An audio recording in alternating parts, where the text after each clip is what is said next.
ठीक है, अनुवंशिक रोग। तो इसमें हमने पढ़ा था, है ना, तो कल जैसे हमने पहला क्या पढ़ा था इसमें, टर्नर संलक्षण। ठीक है,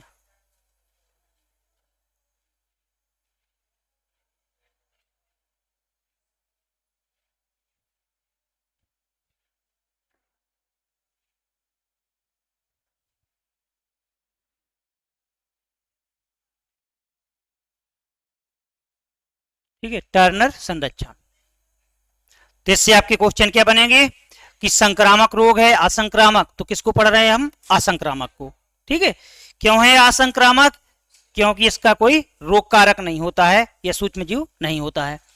ठीक है, अब किसमें होने वाला रोग है, आनुवांशिक है, और किसमें होने वाला रोग है, तो स्त्रियों में।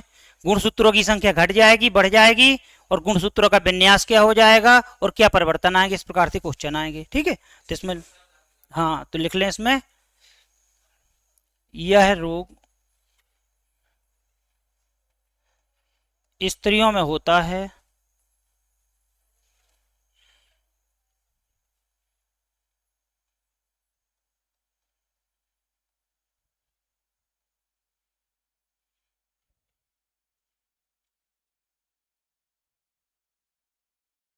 ठीक है, इस दोष से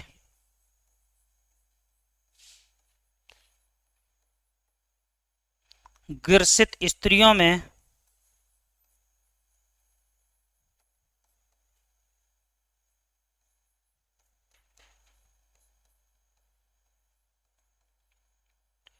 गुणसूत्रों की संख्या क्या होगा, घट जाएगी, बढ़ जाएगी, हाँ, तो गुणसूत्रों की संख्या घटकर 45 हो जाती है। तो कभी कभी पूछ लेते हैं, तो हम देखते हैं कितनी हो जाएगी, 45। गुणसूत्रों की संख्या बढ़कर 45 हो जाती है। ठीक है, ये 45 होती है, जिससे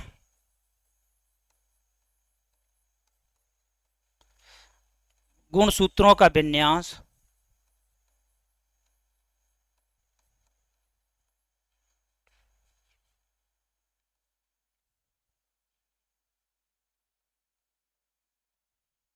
या क्रोमोसोमल पैटर्न की बात करें,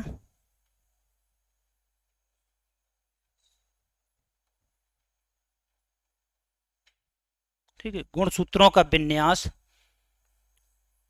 44+x, वैसे क्या होता है 44+x, ठीक है, तो 44+x हो जाता है।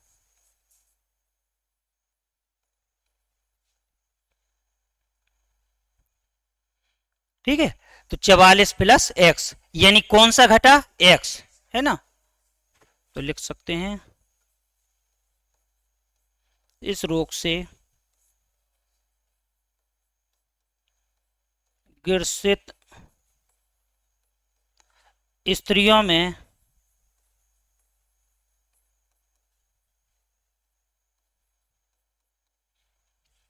लिंग गुणसूत्र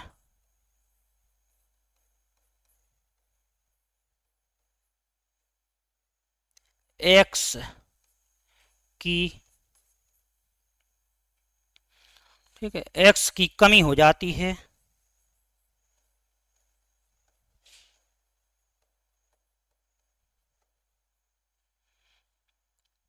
अब जब x की कमी हो जाएगी तो उनमें क्या आ जाएगी, लैंगिक परिपक्वता, अपरिपक्वता आ जाती है ना, सेक्सुअल इमेच्योरिटी आ जाती है। तो यह रोग स्त्रियों में होता है, इस दोष से ग्रसित स्त्रियों में गुणसूत्रों की संख्या घटकर कितनी हो जाती, 45, जिससे गुणसूत्रों का विन्यास या क्रोमोसोमल पैटर्न 44+x हो जाता है। इस रोग से ग्रसित स्त्रियों में लिंग गुणसूत्र x की कमी हो जाती है। ठीक है, अब x की कमी हो रही है तो हम देखते हैं सेक्सुअल दृष्टि से इमेच्योरिटी, तो आपका आ जाता है कि अंडाशय परिवर्धित नहीं होती है ना, तो अंडाशय से मतलब किससे, लिंग गुणसूत्र से है, या स्त्रियों में बांझपन आ जाता है, तो सभी हम देखते हैं टर्नल सिंड्रोम में हो जाएगा, है ना, बता रहे, ठीक है, संतान का ना होना, है ना, हाँ, एक्स की कमी हो जाती है, ठीक है, जिससे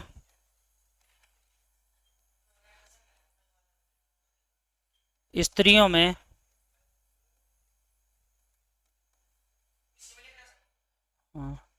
लैंगिक अपरिपक्वता आ जाती है, ठीक है, लैंगिक अपरिपक्वता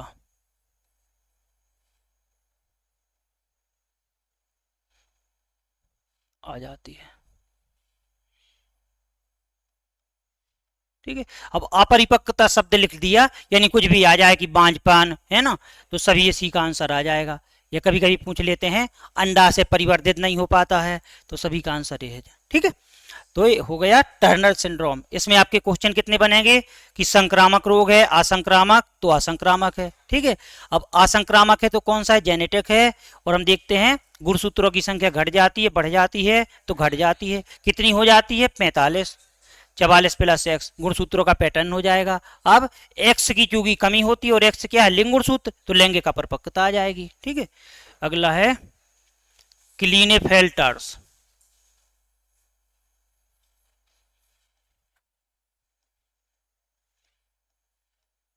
ठीक है, क्लीनेफेल्टर्स संलक्षण।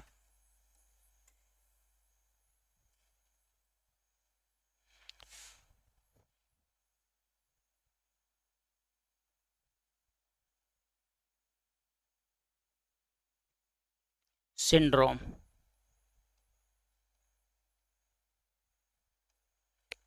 क्लीनेफेल्टर्स संलक्षण या सिंड्रोम।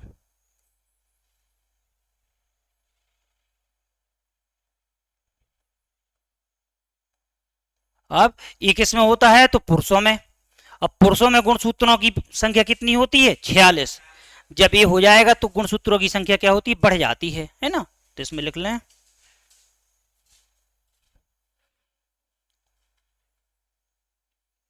यह रोग पुरुषों में होता है,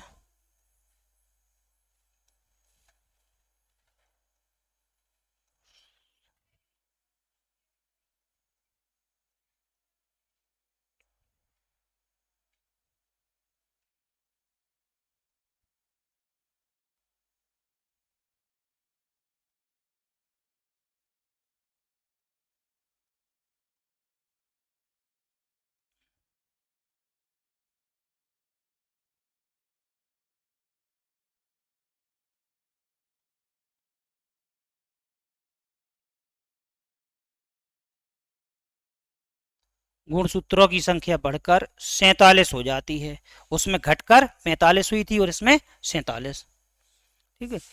गुणसूत्रों में यह परिवर्तन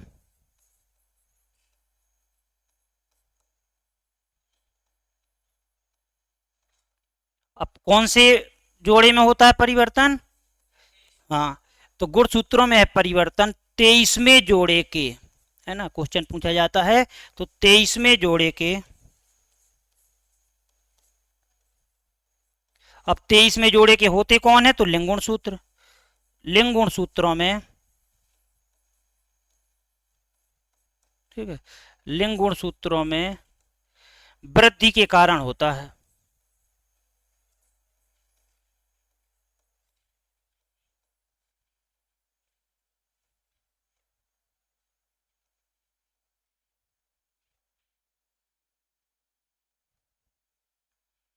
ठीक है, जिससे अब वृद्धि हुई है तो गुणसूत्रों की संख्या क्या होगी, बढ़ जाएगी।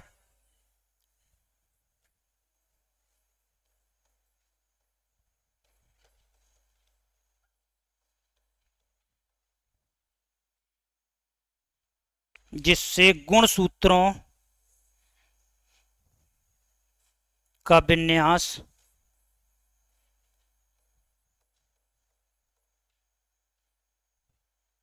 44 प्लस एक्स एक्स वाई हो जाता है, ठीक है।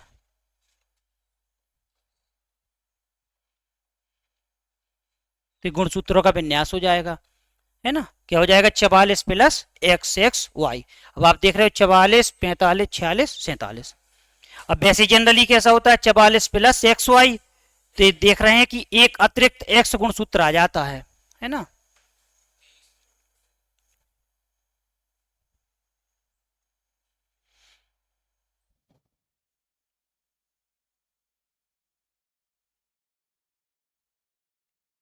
ठीक है,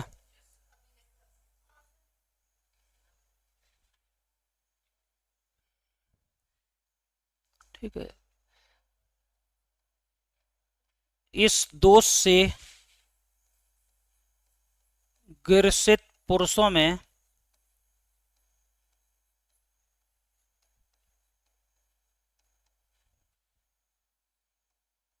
ठीक है, पुरुषों में अतिरिक्त एक्स गुणसूत्र के कारण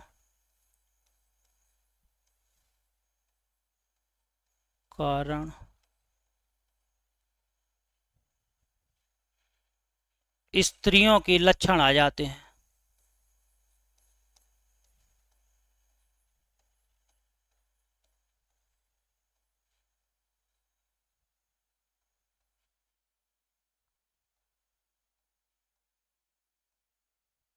ठीक है, जैसे आवाज का पतला होना,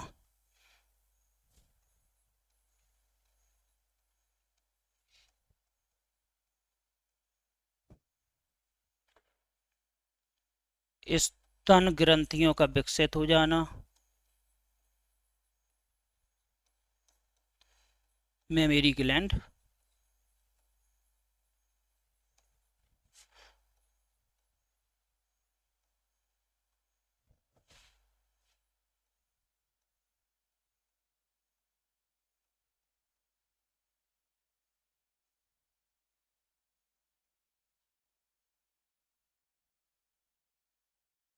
ठीक है। तो इस प्रकार से अब कभी कभी पूछ लेते हैं कि पुरुषों में नपुंसकता स्टेरिलिटी, तो यही एक्स के कारण आ जाती है। ठीक है, तो पुरुषों में नपुंसकता स्टेरिलिटी किसके कारण आ जाती है? क्लीनेफेल्टर्स, और स्त्रियों में बांझपन तो फिर टनल सिंड्रोम, है ना। इसमें गुणसूत्रों की संख्या बढ़ जाती है, उसमें गुणसूत्रों की संख्या घट जाती है। दोनों में ही परिवर्तन कौन से में होता है? तो 23वें जोड़े में, है ना।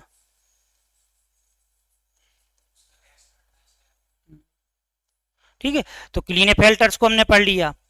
अब इसके बाद में पूछ लेते हैं अगला, जैसे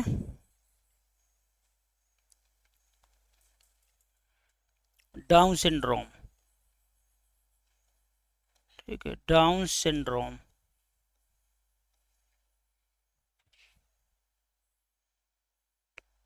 या इसी को बोलते हैं मंगोली जड़ता। ये बहुत पूछा जाता है परीक्षा में, मंगोली जड़ता। ठीक है, मंगोली जड़ता। अब इसमें क्या होता है कि जो हम देखते हैं संतति होती है, तो उसमें हम देखते हैं कि जो शरीर का विन्यास होता है वो गड़बड़ा जाता है। जैसे सिर का आकार बहुत बड़ा हो जाएगा संपूर्ण शरीर के अनुपात में, या गर्दन बिल्कुल से झुकी हुई होती है ना। और हस्तरेखाएं भी अनियमित आकार की, और हम देखते हैं मंद बुद्धि वाला होता है कुल मिला के, है ना, मंद बुद्धि वाला होते हैं। और शारीरिक ढांचा बिल्कुल से अलग हो जाता है ना। कभी गर्दन झुकी हुई या किसी की जीभ बाहर की ओर निकली हुई, है ना। तो ये जरूरी नहीं है कि सारे लक्षण एक ही व्यक्ति में दिखाई दें। किसी की जीभ बाहर निकली होती है तो किसी की गर्दन झुकी होती है ना, और कदघाट छोटी होती है ना, इस प्रकार से। तो पूछ लेते हैं मंगोली जड़ता। अब इसको अंग्रेजी में क्या कहते हैं? डाउन सिंड्रोम, है ना।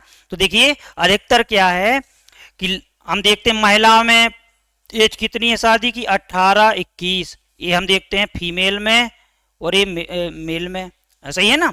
इस पर भी चल रहा है 21 और 24 होना चाहिए। तो जनरली हम देखते हैं लड़कियों की जो शादी की एज होती है लड़कों की तुलना में कम होती है। तो साइंस क्या कहती है, साइकोलॉजी, क्योंकि लड़कियों का शारीरिक विकास लड़कों की तुलना में पहले हो जाता है। यानी लड़कियां अपनी संपूर्ण लंबाई को 16 वर्ष में प्राप्त कर लेती हैं, कुछ में 18 वर्ष तक चलती रहती है। लड़के हैं तो अपनी संपूर्ण लंबाई को 18 वर्ष में प्राप्त कर लेते हैं, और कुछ में 21 वर्ष तक चलती रहती है ना। तो लड़कियों का शारीरिक विकास पहले होता है और लड़कों का बाद में, है ना। अब लड़कियों में क्या होता है? जब शारीरिक विकास होता है तो हम देखते हैं पेल्विक जो रीजन होता है वो पहले विकसित होता है ना। और पुरुषों में क्या होता है कि थोरेसिक रीजन की बात करें, है ना, तो ये विकसित होता है। अब लेकिन कभी कभी क्या होता है कि जब कम उम्र में यानी 18 वर्ष में लड़कियों की शादी हो जाने से उनमें हम देखते हैं कि जो कूल्हे की मांसपेशियां होती हैं वो कम विकसित हो पाती हैं, जिससे जब बच्चे को जन्म देती हैं सर्जरी हो तो सर्जरी का सहारा लेना पड़ता है। वो बच्चे भी कम भार के होते हैं और मेंटली पूरी तरह से विकसित नहीं हो पाती हैं, है ना। तो अब इसीलिए हम देखते हैं, लेकिन किसी कारणवश जब लड़कियों की एज, है ना, लगभग 35 वर्ष हो जाती है और शादी तक नहीं होती है या 35 वर्ष के बाद होती है, तो हम देखते हैं उस समय फिर क्या होता है कि हड्डियों में मांसपेशियों में लूजनेस आने लगती है। तो जो जिन महिलाओं की या जिन लड़कियों की शादी 35 के बाद या शादी होने के 35 वर्ष बाद संतान मतलब शादी जब वो 35 वर्ष की हो जाती हैं, इसके बाद में संतति को जन्म देती हैं, तो हम देखते हैं ये वाला विकार आता है। यदि क्वेश्चन आ जाए कि किन महिलाओं में ये विकार देखा गया है, तो अक्सर जब 35 वर्ष या 35 वर्ष के बाद उनमें संतान की उत्पत्ति होती है, तो जितने भी देखे गए हैं मतलब सिम्टम्स तो उसी में देखे गए हैं, है ना। तो हम देखते हैं इस प्रकार से, है ना, क्योंकि फिर उल्टा होने लगता है कि यहाँ लूजनेस आने लगती है मांसपेशियों में और यहाँ पे हम देखते हैं मैच्योरिटी कम होती है। मैच्योरिटी ये क्योंकि साइंस कहती है कि यदि कोई लड़की माँ बन रही है तो उसे एक सुखद एहसास होना चाहिए कि हम मतलब एक माँ बनने वाले हैं, लेकिन अधिकतर जो लड़कियां होती हैं तो इसमें पूरी तरह से ब्रेन डेवलप तो हो जाता है, लेकिन हम देखते हैं मेंटली विकसित नहीं हो पाती हैं, तो उनको ये लगता है कि ये गलत है, ये है। तो साइंस कहती है कि जब हमें इस काबिल हो जाना चाहिए, पूरी तरह से मैच्योर हो जाना चाहिए कि ये जो हम करने जा रहे हैं अच्छी चीज है, तो जैसा हम करते हैं वैसा ही व्यवहार बालक पर पड़ता है ना। तो इस प्रकार से हम देखते हैं कि जब यदि क्वेश्चन आ जाए कि कितने वर्ष की महिलाओं से उत्पन्न संतानों में देखी गई, तो 35 वर्ष या 35 के बाद, है ना। तो जितनी भी मतलब विसंगतियां देखी गई हैं, और जनरली होता क्या है, अब आ जाएगा गुणसूत्रों की संख्या बढ़ जाती है घट जाती है, तो गुणसूत्रों की संख्या बढ़ जाती है। अब हमने पढ़ा था कि गुणसूत्र कितने प्रकार के होते हैं, 2 प्रकार के, ऑटोसोम्स और हम देखते हैं लिंग गुणसूत्र। तो ऑटोसोम्स का परिवर्तन का कारण क्या होता है, शारीरिक परिवर्तन, है ना, या फिजिकल परिवर्तन की चेंज की बात करें, और उसमें क्या होता है लिंग परिवर्तन, लिंग गुणसूत्रों में परिवर्तन।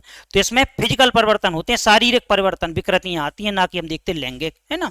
तो कौन से में होगा, तो पक्का ऑटोसोम्स में होगा। अब ऑटोसोम्स में होगा तो कौन से, जितने बार भी ये क्वेश्चन पूछा गया है तो ऑप्शन आएगा 21 में जोड़े के गुणसूत्रों में वृद्धि के कारण, 21 में जोड़े के गुणसूत्रों में कमी के कारण, 22 में जोड़े के गुणसूत्रों में वृद्धि के कारण, कमी के कारण। तो ये तो पक्का है कि ऑटोसोम्स में होगा क्योंकि शारीरिक है, और कौन से में, तो 21 में, और 21 में क्या होगा, बढ़ोतरी के कारण, है ना। तो लिख लें यह रोग 21वें जोड़े के, अब 21वें जोड़े के क्या होंगे, ऑटोसोम्स, है ना। तो 21वें जोड़े के ऑटोसोम्स, ठीक है, 21वें जोड़े के ऑटोसोम्स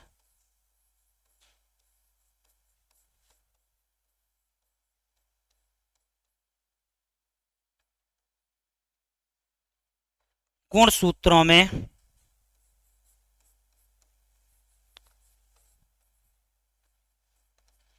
वृद्धि के कारण होता है,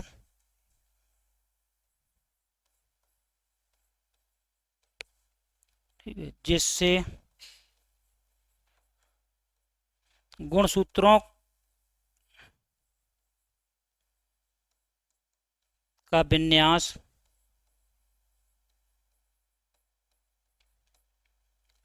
टू एन प्लस 1, ये पूछा जाता है एग्जाम में, ठीक है, 2n प्लस 1 हो जाता है, ठीक है, 2n प्लस 1 हो जाता है। अब इसी को क्या बोल देते हैं, ट्राइसोमी भी बोल देते हैं, है ना, ये ट्रिप्लॉइड, है ना, क्योंकि 2n और प्लस 1 तो त्रिगुणित बोल देते हैं, ठीक है। तो आ जाएगा कि गुणसूत्रों की संख्या बढ़ जाती है घट जाती है, तो गुणसूत्रों की संख्या बढ़ जाती है। अब बढ़ेगी तो पक्का है कि बढ़कर कितनी हो जाएगी, 47, है ना, और गुणसूत्रों का विन्यास क्या हो जाएगा, 2n प्लस 1 हो जाता है। और कौन से गुणसूत्रों में, तो ऑटोसोम्स, है ना, अभी तक जो ऊपर के हमने पढ़े हैं कौन से में, लिंग गुणसूत्रों में।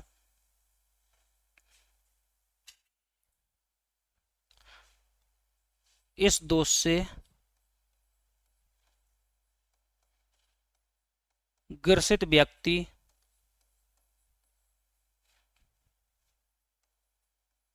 ठीक है व्यक्तियों की गर्दन झुकी हुई से मतलब छोटी से है, गर्दन झुकी हुई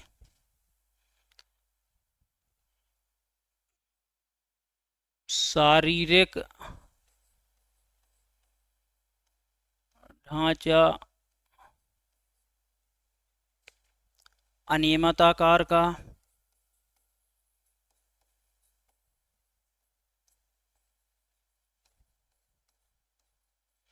ठीक है, जीभ बाहर की ओर निकली हुई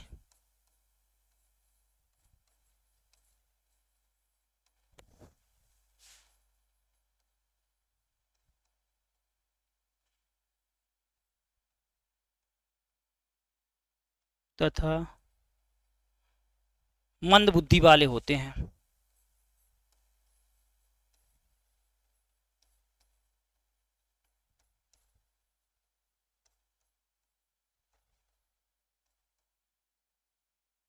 तो इस प्रकार से हो जाएगा।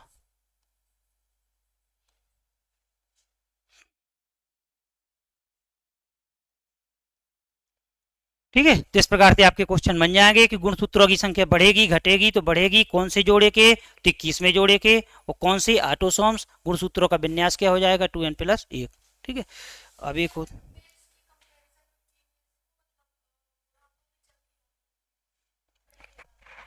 देखिए वो इसलिए कह देते हैं, है ना, जैसे कहावत है कि मतलब जो फीमेल मेल की बात करें या मर्द मतलब बूढ़ा नहीं होता है ना। तो देखिए क्या होता है कि जो स्त्रियां होती हैं, तो स्त्रियों में जो हम देखते हैं रजोनी वृत्ति की बात करें या मेनोपेज की बात करें, तो हम देखते हैं स्त्रियों में 45 या 50 वर्ष की एज में ओवम बनना बंद हो जाते हैं, है ना, यानी अंडाणु बनना बंद हो जाते हैं, उनमें पूरी तरह से रजोनी वृत्ति आ जाती है ना। भाई एक क्या कहलाती है, एक हम पढ़ते हैं, एक स्टेज कहलाती है मेंस्ट्रुएशन साइकिल स्टार्ट कब होती है स्त्रियों में, तो 12 से 13 वर्ष की एज में, है ना। और पहली बार मेंस्ट्रुएशन साइकिल का स्टार्ट होना क्या कहलाता है, मेनोर्की।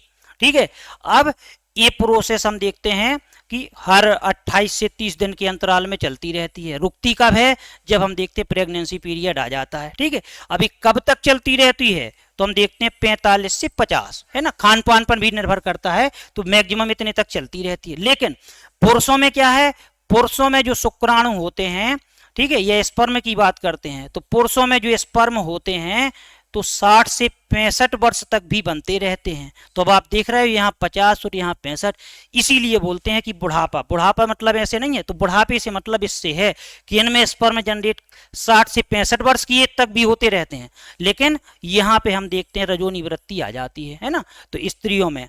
अब बुढ़ापा से मतलब क्या है, जैसे जैसे हम एजिंग के दौर में जाते हैं, चाहे पुरुष हो चाहे महिलाएं, फीमेल की बात करें या मेल की, तो आपने देखा होगा कि हमारी बॉडी में ऐसी कौन सी प्रोटीन पाई जाती है जिसकी हार्डनेस लूजनेस में बदलने लगती है। तो हमारी बॉडी में एक प्रोटीन होती है जिसको बोलते हैं कोलेजन। तो जब जैसे जैसे हम एजिंग के पड़ाव में जाते हैं, जैसे जैसे वृद्धावस्था की ओर जाते हैं, तो इसकी जो हार्डनेस है लूजनेस में बदलती जाती है। इसीलिए आपने देखा होगा कि जो व्यक्ति 40 के बाद की एज में पहुंचते हैं, तो हम देखते हैं कि उनमें क्या होता है, झुर्रियां बनने लगती हैं हाथों में, है ना, या मस्तिष्क में। तो किस वजह से, क्योंकि हम देखते हैं एजिंग की निशानी होती है, तो झुर्रियां बनने लगती हैं, रिंकल्स आने लगते हैं, है ना। तो क्यों, क्योंकि कोलेजन प्रोटीन की हार्डनेस में कमी आने लगती है, लूजनेस में बदल जाती है ना। आपने देखा होगा जैसे हम एक्सरसाइज करते हैं, जिम जाते हैं, तो हम हमारी मसल्स यानी कोलेजन प्रोटीन क्या होता है, हार्ड हो जाता है, और जैसे ही हम बंद करते हैं, है ना, तो कुछ समय पश्चात जब डंबल वगैरह करेंगे बहुत हार्ड हो जाएगी, तो फिर इसके बाद में हम देखते हैं धीरे धीरे धीरे धीरे लूज होते। इसी प्रकार हम जैसे जैसे बुढ़ापे की ओर जाते हैं, तो इस प्रोटीन की दक्षता में, और कुछ खान पान पर भी निर्भर करता है। जो व्यक्ति अच्छा खाते पीते हैं, एक्सरसाइज करते हैं, तो हम देखते हैं उनमें अन्य सामान्य व्यक्तियों की तुलना में 5-7 साल एज उनमें कम दिखती है ना। तो क्यों, एक खान पीने से होता है ना। आपने देखा होगा कि कुछ लोग 45 साल में ऐसे लगने लगते हैं कि 60 साल के हो गए, है ना, और कुछ हम देखते हैं 60 साल वाले भी 45 के जैसे लगते हैं। तो डेली रूटीन से है जैसा, है ना। अब पहले क्या होता था, पहले लोग क्या करते थे, भैंस पालते थे, है ना, भैंस आती थी 1 लाख की, आज भी है ना 60-70 हजार 1 लाख, गाड़ी भी 1 लाख की आती है, तो अब लोग गाड़ी ले लेते हैं 1 लाख की, भैंस भैंस नहीं पालते, तो गाड़ी लेते हैं, तो गाड़ी, अब भैंस जो कोई पालता था तो दूध खाता था, घी खाता था, देसी सब कुछ, है ना। तो हम देखते हैं वहां पहले एज कितनी हुआ करती थी, 40 साल तो ये नॉर्मल एज थी, इसके बाद में हम देखते हैं 60 साल में बुढ़ापा, और आज देख रहे हो कि 40 साल में व्यक्ति 1 हजार की शर्ट पहन लेता है, 2 हजार की, 3 हजार की, लेकिन दूध के लिए कहते हैं महंगा है ना, क्यों, तो शरीर जो हमारा है अस्थि पंजर होते जा रहा है ना। पहले क्या होता था कि व्यक्ति खान पीने पर ध्यान देता था, तो हम उस प्रकार से जो एजिंग है, तो एजिंग जल्दी आती जा रही है, यानी वृद्धावस्था जल्दी आती जा रही है। और जो व्यक्ति आज भी खाने पीने पर ध्यान देता है ना, खाने पीने से मतलब ऐसी चीज है जो हमारे शरीर की ग्रोथ करें, प्रोटीन वर्धक, ऐसा नहीं कि चाट खाओ टिक्की पियो, है ना, मतलब दूध घी या इससे बनी वस्तुएं, दूध से बनी हुई, है ना। कहते नहीं कि जो व्यक्ति, अब कोई कहे कि कोई व्यक्ति मान लो 2 लीटर दूध पीता है, तो 2 लीटर दूध पीता है, अब वो 4 घंटे एक्सरसाइज भी करता है, तो दूध पीने से मतलब क्या है, हमारे शरीर की मांसपेशियों से हार्ड वर्क लेना। अब हम सोचें कि हमें भी कल से 2 लीटर दूध पीना है, तो हो सकता है कि 20 दिन हम उठे ही ना, मतलब लगे 10, है ना। तो इसमें पचाने की क्षमता होनी चाहिए। अब आप 10 बजे उठो, सोगे, कहो कहाँ गया दूध, पी लें, तो ये व्यक्ति तो 4 घंटे जो हार्ड एक्सरसाइज कर रहा है, जब तो पचाएगा ना, है ना। देखिए कहते नहीं लिखा रहता कैलोरी, तो कैलोरी का मतलब क्या है, तो कैलोरी से मतलब हम खाएं कम लेकिन एनर्जी ज्यादा मिले। 4 रोटियां सब कोई खा सकता है, लेकिन 4 गिलास दूध हर कोई नहीं पी सकता है, क्योंकि उसको पचाने के लिए हमें हार्ड वर्क चाहिए, है ना। अब 50 ग्राम यदि घी भी खा रहे हो, तो उसको पचाने के लिए आपके अंदर वो चाहिए। अब पचाओगे कब, जब हार्ड वर्क करोगे। अब ऐसा नहीं कि हम 2 घंटे पढ़ लें, तो ये मेंटली वर्क हो गया, लेकिन करने से मतलब बस फिजिकली होना चाहिए, है ना। तो जितनी एनर्जी होगी, जितना कम खाएं उतनी ज्यादा एनर्जी, है ना। ठीक है, तो इस प्रकार से कौन सा हमने पढ़ लिया, इसको पढ़ लिया, हाँ डाउन सिंड्रोम को पढ़ लिया। अब एक आ जाता है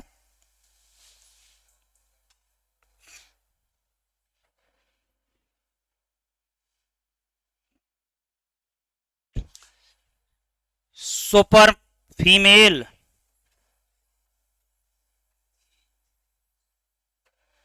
ठीक है,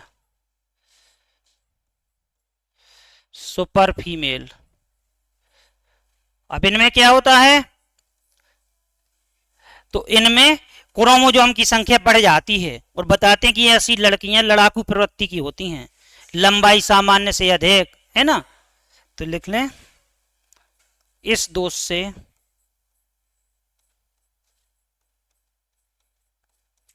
ग्रसित स्त्रियों में हाँ स्त्रियों में गुणसूत्रों की संख्या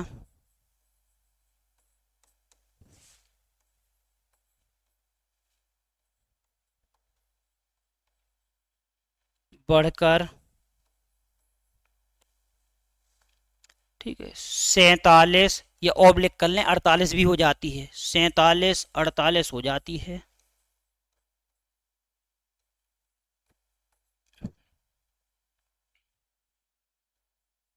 और गुणसूत्रीय विन्यास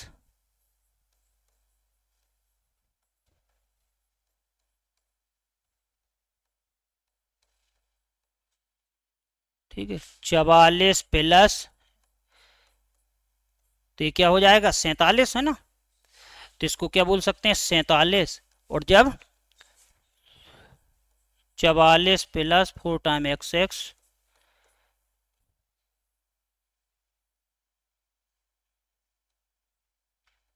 48 हो जाती है। तो जो भी आपको ऑप्शन आता है एग्जाम में, ठीक है, 47-48 या तो दोनों आएंगे या फिर एक आता है। तो सामान्य हम देखते हैं जनरली गुणसूत्रों की संख्या कितनी होती है 46, और इसमें क्या होता है एक्स गुणसूत्रों की संख्या में वृद्धि हो जाती है। तो जब 1 की वृद्धि हो जाती है तो 47, और जब 2 की वृद्धि हो जाती है तो 48, ठीक है, लिख लें। इस दोष से ग्रसित स्त्रियां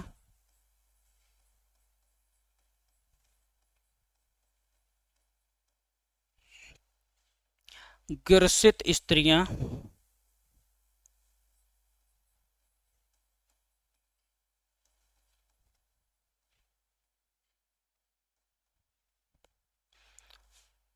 की लंबाई सामान्य से अधिक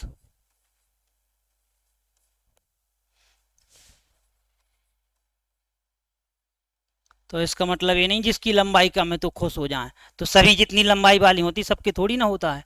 इस दोष से ग्रसित स्त्रियों की लंबाई सामान्य से अधिक हो जाती है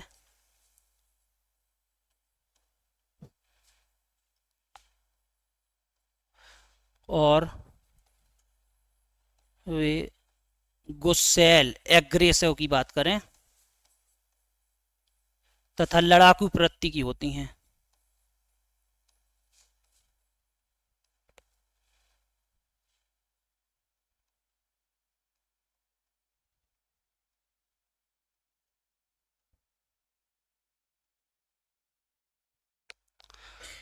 तो जनरली क्वेश्चन क्या आएगा कि इस दोष से ग्रसित स्त्रियों में गुणसूत्रों की संख्या बढ़ती है घटती है तो बढ़ जाती है ना।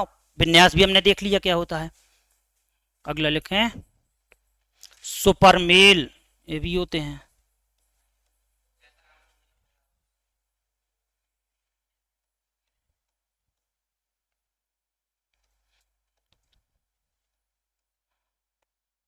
ठीक है, तो इस दोष से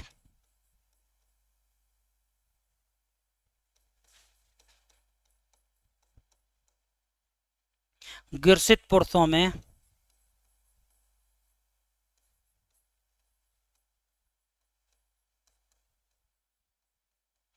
ठीक है ग्रसित पुरुषों में गुणसूत्रों की संख्या बढ़कर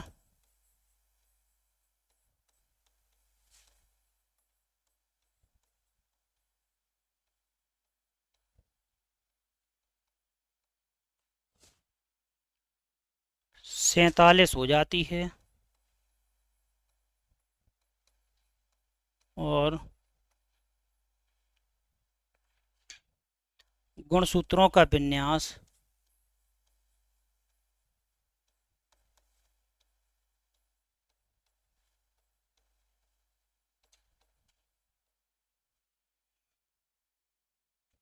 चवालीस प्लस एक्स वाई वाई, तो एक्स्ट्रा वाई आ जाता है। ठीक है, हो जाता है।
ठीक है, तो ये हो गए इससे रिलेटेड, गुणसूत्रों से रिलेटेड। कभी कभी रंग वर्णांधता और हीमोफीलिया को भी पूछ लेते हैं तो उनको देख लें। हाँ, लड़ाकू भी होते हैं, अब गुस्सेल से मतलब वही है। हाँ।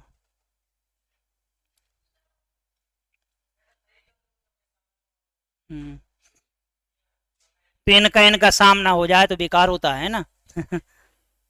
ठीक है, तो मेन है गुणसूत्र देखना है कि इसमें क्या होता है 44 + एक्स वाई वाई, उसमें 44 + 3 एक्स हो जाएंगे या 4 एक्स। ठीक है, अगला लिख लें कलर ब्लाइंडनेस।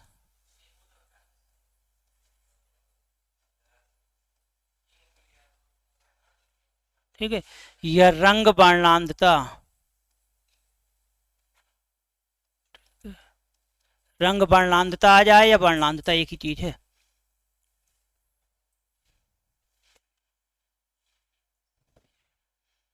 ठीक है, इस दोष से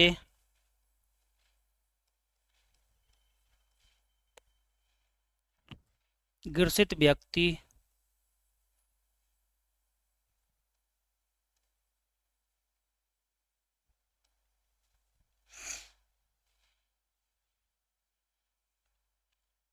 लाल हरे रंगों में विभेद नहीं कर पाता।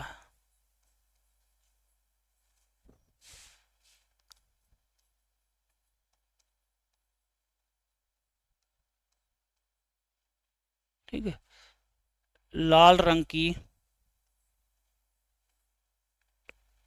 ठीक है, लाल रंग की वर्णांधता को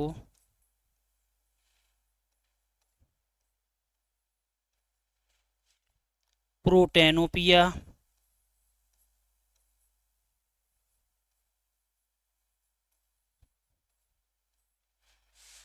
तथा हरे रंग की वर्णांधता को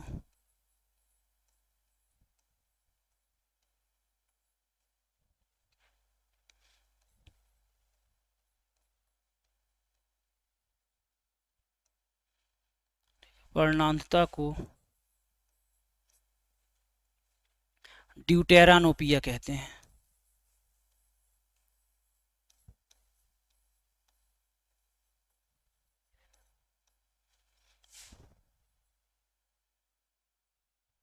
ठीक है, ड्यूटेरानोपिया कहते हैं। ठीक है, तो ये वर्णांधता हो गई कौन कौन सी रंगों में, तो लाल और हरे। तो कभी कभी पूछ सकते हैं कि लाल रंग की वर्णांधता को प्रोटेनोपिया और हरे रंग की वर्णांधता को ड्यूटेरानोपिया। ठीक है, एक और देख लें, हीमोफीलिया। कल इसको हमने पढ़ा हुआ था। तो जनरली हम देखते हैं चोट लग जाती है तो 2 से 5 मिनट में रक्त का थक्का बन जाता है, लेकिन जब हीमोफीलिया हो जाता है ना, तो रक्त का थक्का नहीं जमता है। इसका प्रारंभ कहाँ से हुआ था, तो इंग्लैंड की महारानी से, है ना, तो इसीलिए इसे क्या बोल देते हैं, रॉयल डिसीज, है ना, रॉयल डिसीज बोल देते हैं,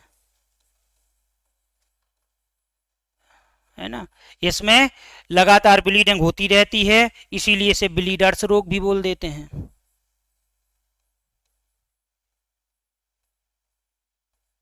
ठीक है, ब्लीडर्स रोग भी बोल देते हैं। तो कभी कभी पूछ लेते हैं कि रॉयल डिसीज के नाम से किसे जाना जाता है, या ब्लीडर्स डिसीज के नाम से किसे जाना जाता है ना। होता क्या है कि रक्त का थक्का नहीं बनता है।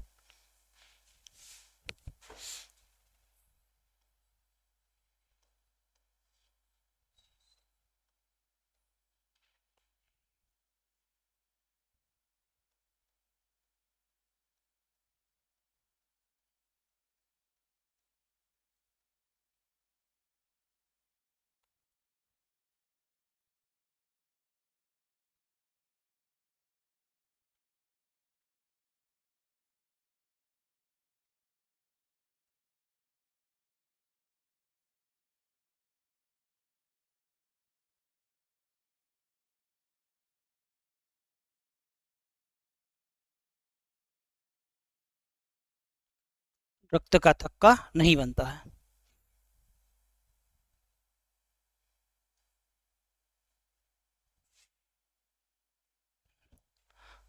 सामान्यतया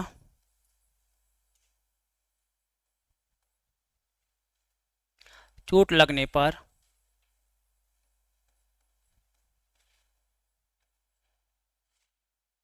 लगे हुए स्थान पर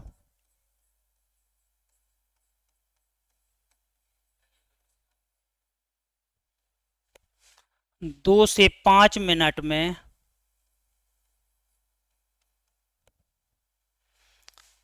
रक्त का थक्का बन जाता है। ठीक है, रक्त का थक्का बन जाता है। और संबंधित स्थान से,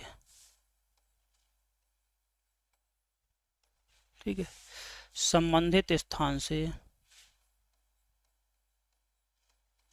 रक्त का बहना बंद हो जाता है।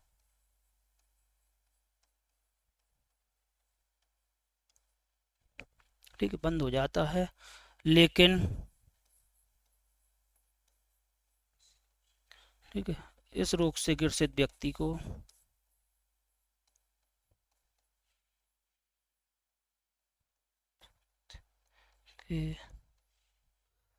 शरीर में चोट लगने पर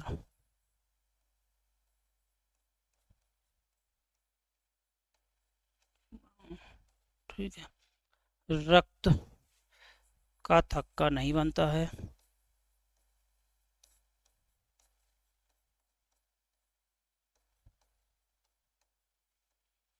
जिससे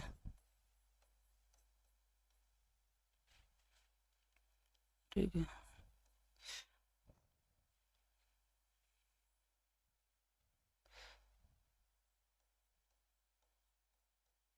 जरा सी चोट भी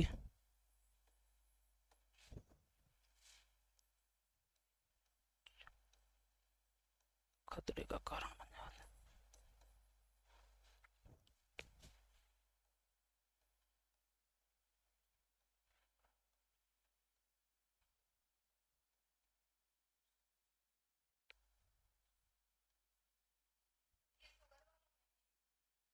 नहीं, शुगर अलग हो गया। शुगर में क्या होता है कि जिन व्यक्तियों को डायबिटीज होती है तो हम देखते हैं अन्य रोगों के प्रति इम्यूनिटी कम हो जाती है ना। बताया नहीं कि अंदर से हमारा जो इम्यून सिस्टम होता है वो कमजोर हो जाता है ना। ठीक है, तो इसमें इतना पढ़ना है हमें रोगों में। अब हमारे रोग कंप्लीट हो गए। ठीक है, अब ये जनरली रोग आ जाते हैं, इनको हम पढ़ेंगे। जैसे अभी आपने बोला डायबिटीज या शुगर। अब देखिए शुगर में क्या होता है, ये लीवर। लीवर हमारे शरीर के कौन से भाग में होता है, दाएं में बाएं में? तो दाएं भाग में, दाएं भाग में लीवर होता है, ना कि बाएं में। और कितने पार्ट में बटा होता है, दो, ए लेफ्ट और ए राइट, है ना। कौन से भाग में हम देखते हैं गॉल ब्लैडर होता है, तो दाएं में, है ना। और इसीलिए हम देखते हैं यदि क्वेश्चन आ जाए कि हमारे शरीर का ऐसा कौन सा अंग है जिसकी रीजनरेशन कैपेसिटी या पुनरुद्भवन क्षमता सबसे अधिक होती है, तो लीवर। इसीलिए लीवर को डोनेट किया जा सकता है ना। और कौन सा भाग, तो जिसमें गॉल ब्लैडर नहीं होता है, यानी हमेशा बायां भाग डोनेट करते हैं। तो जो व्यक्ति ज्यादा अल्कोहल पीते हैं, ड्रिंक लेते हैं, तो जब कभी उनका लीवर खराब हो जाता है तो डॉक्टर लीवर लेने की बात करते हैं। तो हम देखते हैं क्यों, कौन सा, तो जो व्यक्ति डोनेट करते हैं तो कौन सा पार्ट करते हैं, लेफ्ट वाला। क्योंकि हम देखते हैं जैसे इसको यदि डोनेट कर देते हैं तो ये क्या होता है, धीरे धीरे फिर हम देखते हैं पुनर्विकसित हो जाता है। तो इसीलिए बोलते हैं कि हमारे शरीर में कौन सा ऐसा अंग है जिसकी रीजनरेशन कैपेसिटी सबसे अधिक होती है, तो लीवर। और हमारे शरीर की सबसे बड़ी ग्रंथि है तो भी लीवर। हमारे शरीर की सबसे बड़ी बहिर्स्रावी ग्रंथि है तो भी लीवर, है ना। तो सबसे बड़ी ग्रंथि होती है और वजन कितना होता है, तो 1.5 से 2 किलोग्राम होता है ना। तो बहुत से कार्य इसके द्वारा किए जाते हैं। ठीक है, तो ये वाला चैप्टर हमारा कंप्लीट हो गया। अब कोशिश करो कि आपने जितने भी पढ़े हैं तो सब बढ़िया बनने लगे। उसके लिए रिवाइज करना पड़ेगा बार बार। रेबीज को लिख लेना आप, तो हाँ लिख लेना उसमें, है ना। रेबीज है तो वही रेबीज उसके वायरस का नाम हो जाएगा। प्रभावित अंग क्या हो जाएगा, तंत्र का तंत्र हो जाएगा, है ना। किससे होता है, तो कुत्ता बिल्ली भेड़िया इनकी लार में रेबीज का वायरस होता है ना। तो कल से हम पढ़ेंगे।